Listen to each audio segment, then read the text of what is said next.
নমস্কার। সকল গল্পপ্রেমী ও সাহিত্যপ্রেমী শ্রোতা বন্ধুদের আমার অনেক স্বাগত।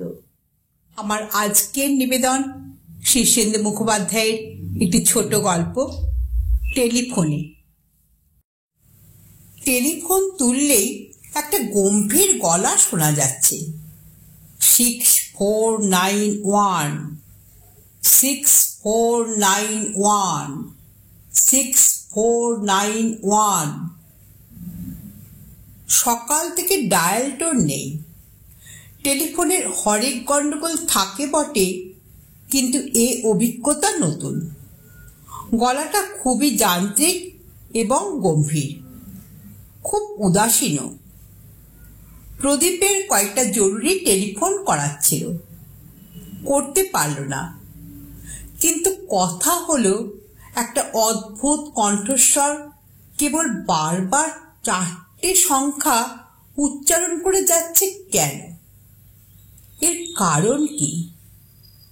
ঘড়ির সময় জানার জন্য বিশেষ নম্বর ডায়াল করলে একটা যান্ত্রিক কণ্ঠে সময়ের ঘোষণা শোনা যায় বটে, কিন্তু এ তো তা নয়। মিনিটে মিনিটে সময়ের ঘোষণা বদলে যায়, কিন্তু এই ঘোষণা বদলাচ্ছে না। অফিসে এসে সে তার স্টেনোগ্রাফারকে ডেকে টেলিফোনের ত্রুটিটা এক্সচেঞ্জে জানাতে বলেছিল। তারপর কাজকর্ম নিয়ে ব্যস্ত হয়ে পড়ল। সে একটা মাল্টিন্যাশনাল কোম্পানির বড় অফিসার।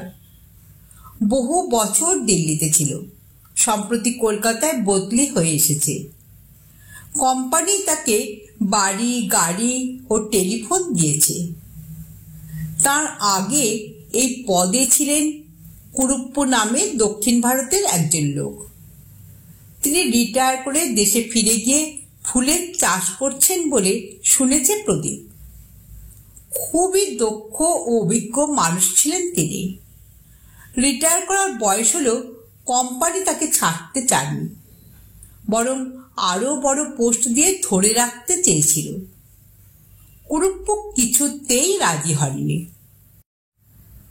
দুপুরের লাঞ্চের আগে সে একটি পার্টিকে একটা বকেয়া বিলের জন্য তাগাদা করতে টেলিফোন তুলে ডায়ালের প্রথম নম্বরটার বোতাম টিপতেই আচমকা সেই উদাসীন, গম্ভীর, যান্ত্রিক কণ্ঠস্বর শুনতে পেল।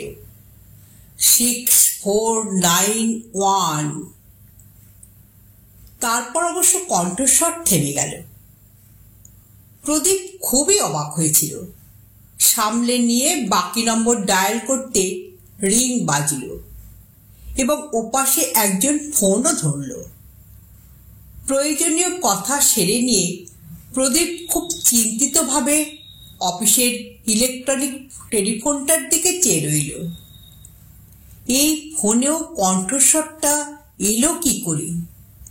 এসব হচ্ছে কি? কলকাতার বাড়িতে প্রদীপের আত্মীয় স্বজন কেউ নেই। তার মা, বাবা, বোন, ভাই সব দিল্লিতে। সে বিয়ে করেনি, একা থাকে। একজন রান্নার ঠিকে লোক রেঁধে দিয়ে যায়, আর ঘরদোর সাফ করা, বাসন মাজা ও কাপড় কাচার জন্য ঠিকে একজন কাজের মেয়ে আছে। তারা কেউ বাড়িতে থাকে না। আলিপুরের নির্জন অভিজাত পাড়ায় 3 তলার মস্ত ফ্ল্যাটে প্রদীপ সম্পূর্ণ একা। তবু প্রদীপ হঠাৎ ফ্ল্যাটের নম্বর ডায়াল করল এবং শুনতে পেল ওপাশে রিং হচ্ছে। মাত্র 3 বার রিং বাজতেই কে যেন ফোনটা ওঠালো, কিন্তু কথা বলল না। প্রদীপ বলল, হ্যালো হ্যালো। কেউ জবাব দিল না। কিছুক্ষণ পর ফোনটা কেউ আস্তে নামিয়ে রাখল। দুপুর বেলাতেও প্রদীপের শরীর হিম হয়ে এলো। এসব হচ্ছেটা কি? যদি রং নম্বরই হয়ে থাকে তাহলেও তো ওপাশ থেকে কেউ না কেউ সাড়া দেবে। বিকেলে পার্টি ছিল। ফ্ল্যাটে ফিরতে একটু রাতই হয়ে গেল তার, আর ফেরার সময় মাথায় দুশ্চিন্তাটা দেখা দিল। সে অলৌকিকে বিশ্বাসী নয়, কিন্তু কোনো ব্যাখ্যাও তো পাওয়া যাচ্ছে না। দরজা খুলে ফ্ল্যাটে ঢোকার পর একটু গা ছমছম করছিল, তবে আলো জেলে ঝলমলে আধুনিক ফ্ল্যাটটার দিকে চেয়ে তার ভয় ভয় ভাবটা কেটে গেল। তবে ফোনটার ধারে কাছে সে আর গেল না।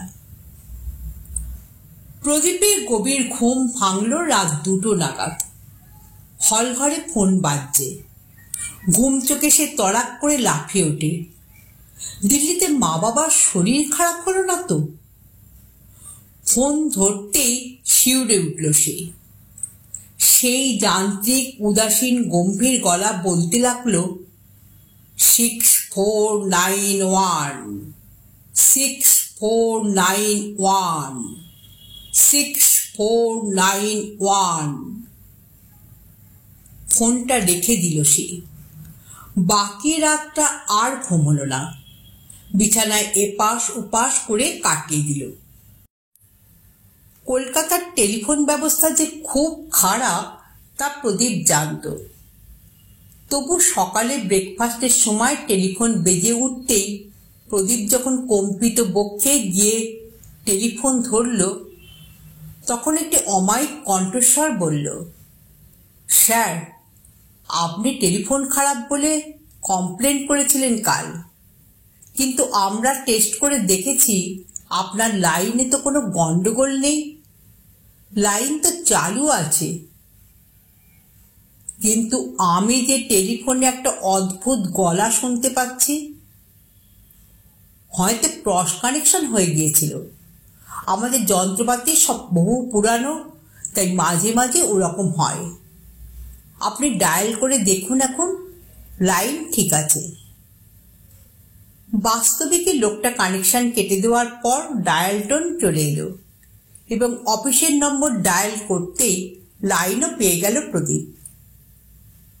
ফোন স্বাভাবিক হলো বটে, কিন্তু প্রদীপের মাথা থেকে 6491 গেল না। কাজকর্মের ব্যস্ততার ফাঁকে ফাঁকে নম্বরটা মনে পড়তে লাগলো। এক আধবার প্যাডে নম্বরটা লিখেও ফেলল। বিকেলের দিকে কয়েকটা চিঠি সই করতে গিয়ে হঠাৎ চিঠির ওপরে টাইপ করা তারিখটা দেখে সে একটু সচকিত হলো। 2491, অর্থাৎ 91 সালের 2রা এপ্রিল। 6491 মানে কি এপ্রিলের 6 তারিখ? কথাটা টিকটিক করতে লাগলো মাথার মধ্যে। অফিস থেকে বেরিয়ে সে গেল একটা ক্লাবে টেনিস খেলতে, তারপর একটা হোটেলে রাতে খাবার খেয়ে ফ্ল্যাটে ফিরে এলো। টেনিস খেলার ফলে ক্লান্ত শরীরে খুব ঘুম পাচ্ছিল। শোয়ার আগে সে সভয়ে টেলিফোনটার দিকে চেয়ে রইল।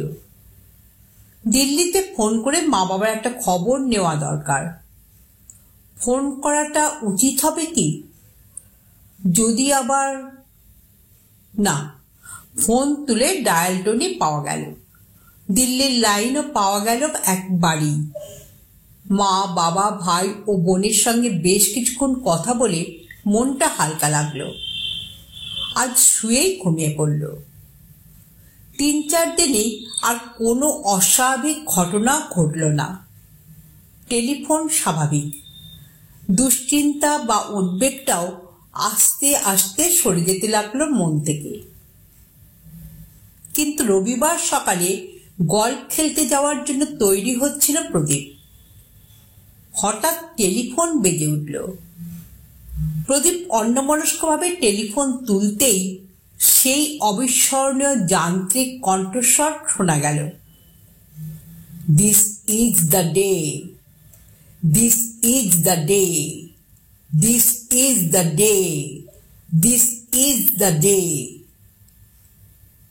সকালে আলোর মধ্যেও ভয়ে হঠাৎ হিম হয়ে গেল প্রদীপ। চিৎকার করে বলল, what is the meaning of ইট?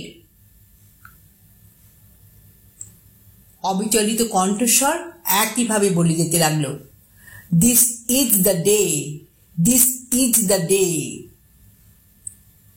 প্রদীপ চিৎকার করে ধমকালো, দু একটা নির্দোষ গালাগালও দিল, কাকুতি মিনতি করল, কিন্তু কণ্ঠস্বরের অধিকারী ওই একটা বাক্যই উচ্চারণ করে গেল, এপ্রিলে কলকাতা এমনিতেই গরম। ফোনে চেঁচামেচির পর আরো ঘেমে উঠল সে।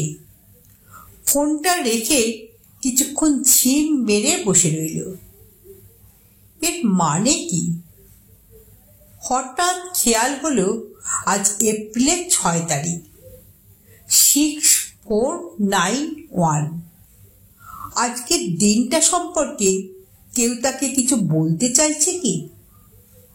কি বিশেষত্ব এই দিনটার? আজ তো চমৎকার একটা দিন, আর সারা দিন তার দারুণ প্রোগ্রাম। তাদের অফিসের সবচেয়ে বড় ক্লায়েন্ট মান্টু সিং সরখেরিয়ার আমন্ত্রণে তারা আজ যাচ্ছে কলকাতার বাইরে দিল্লি হাইওয়ের কাছে সরখেরিয়ার বিশাল বাগান বাড়িতে। সকালে সেখানে গল্ফ আর টেনিসের আয়োজন, দুপুরে বিশাল লাঞ্চ, সন্ধ্যাবেলায় হাইটি, তারপরও গান বাজনা হবে। একেবারে ডিনার সেরে ফেরার কথা। এমন চমৎকার মজায় ভরা দিনটা নিয়ে চিন্তা করার কি আছে? ফুরফুরে হাওয়ায় হাওড়া ব্রিজ পেরিয়ে দিল্লি রোড হয়ে সরখেরিয়ার বাগান বাড়িতে পৌঁছানোর সময় দুশ্চিন্তাটা কখন উবে গেল। অনেক অতিথি জড় হয়েছিল, হাসি হট্টগোল চলছে। গল্ফ কিট নিয়ে বেরিয়ে পড়ল প্রদীপ, 1 কাপ কফি খেয়ে নিয়েই। সরখেরিয়ার খামারের পাশেই গল্পের বিশাল মাঠ, মাঝে মধ্যে ঝোপ জঙ্গল জলা। অনেক গল্ফ খেলোয়াড় জড়ো হয়েছেন। খেলতে খেলতে সব দুশ্চিন্তা সরে গেল মাথা থেকে। বলটা একটা ঝোপ জঙ্গলের মধ্যে গিয়ে পড়েছিল। প্রদীপ বল খুঁজতে সেখানে ঢুকল। জায়গাটা যেন অন্ধকার এবং দুর্গম, কিন্তু জঙ্গলটা এমন জায়গায় যে গর্ত পর্যন্ত যেতে হলে এই জঙ্গলটি পেরোতেই হবে। সেই জঙ্গলে নিচু হয়ে বলটা খুঁজবার সময় আচমকাই একটা দুরাগত কণ্ঠ যান্ত্রিকভাবে হঠাৎ বলে উঠল, দিস ইজ দ্য ডে। একটা ক্লিক করে শব্দ হলো কোথাও, সন্দেহজনক কিছু নয়, কিন্তু হঠাৎ প্রদীপের ষষ্ঠ ইন্দ্রিয়ই যেন কিছু জানান দিল। সে বিদ্যুৎ গতিতে মাটিতে উপুর হয়ে শুয়ে পড়ল, আর সঙ্গে সঙ্গেই বজ্রপাতের মতো একটা বন্দুকের শব্দ হলো। গাছের গোটা কয়েক ডাল প্রচন্ড শক্তিশালী বুলেটের ঘায়ে ভেঙে পড়ল। তারপরই একজোড়া পায়ে দ্রুত পালানোর শব্দ। প্রদীপ যখন উঠে বসল তখন খানিকটা হতভম্ব হয়ে চারদিক দেখল সে। কেউ তাকে মারার চেষ্টা করেছিল, কিন্তু খুবই সামান্যর জন্য সে বেঁচে গেছে। উঠে গায়ের ধুলো টুলো ঝেড়ে চারদিকটা দেখল সে। কে তাকে মারতে চায়? কেনই বা? বন্দুকের শব্দ শুনে কেউ ছুটে আসেনি, তার কারণ আশেপাশে অনেকেই শিকারে বেরিয়েছে। বন্দুকের শব্দ হচ্ছেও আশেপাশে। সারা দিনটা খুব অন্যমনস্কতার মধ্যে কেটে গেল প্রদীপের। ঘটনাটার কথা সে কারুর কাছে প্রকাশ করল না। রাতে বাড়ি ফিরে সে টেলিফোনটার দিকে চেয়ে রইল কিছুক্ষণ। টেলিফোনে এই দিনটার পূর্বাভাস দেওয়া হচ্ছিল তাকে, কিন্তু কেন? কে দিচ্ছিল? রাত 10:30 নাগাদ টেলিফোন বেজে উঠল। সভায় টেলিফোন ধরল প্রদীপ। হ্যালো। ওপাশ থেকে ভরাট গলা তার নম্বরটা উচ্চারণ করে ইংরেজিতে জিজ্ঞেস করল, এই নম্বর তো? হ্যাঁ। আপনি কে? আমি কুরুপ্পু। আপনি কে? প্রদীপ রায়। ও হ্যাঁ, আমি আপনার নাম জানি, দিল্লিতে ছিলেন। শুনুন, জরুরি একটা কথা আছে। সরখেরিয়ার 1,24,00,000 টাকার একটা বিল আছে, আপনি সেটা পাশ করে দিয়েছেন?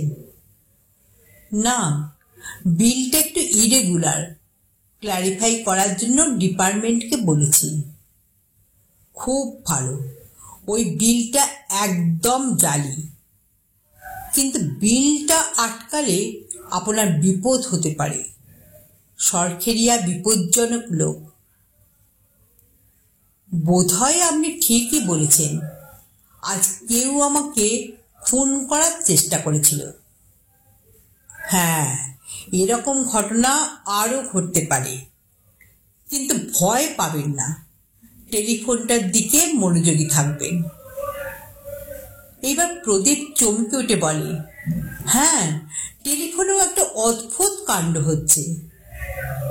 পুরুষ স্নিগ্ধ গলায় বললেন, জানি মিস্টার রায়, ভূত মাত্রই কিন্তু খারাপ নয়।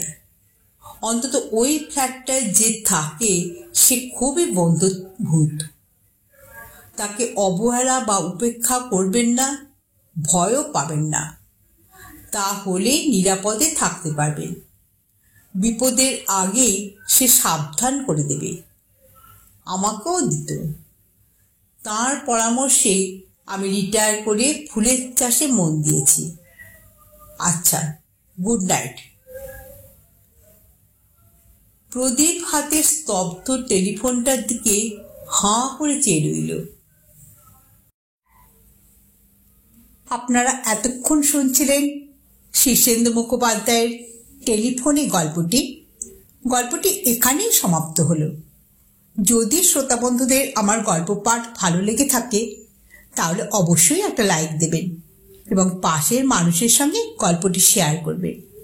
আর যারা প্রথমবার আমার চ্যানেলে গল্পটি শুনছেন তারা কাইন্ডলি একটু সাবস্ক্রাইব করে দেবেন আর পাশের বেল আইকনটিকে প্রেস করে অল করে দেবেন। তাহলে যখনই আমি নিত্য নতুন গল্প আপলোড করব সবার আগে আপনার কাছেই পৌঁছে যাবে। আপনারা সকলে খুব ভালো থাকবেন। নমস্কার।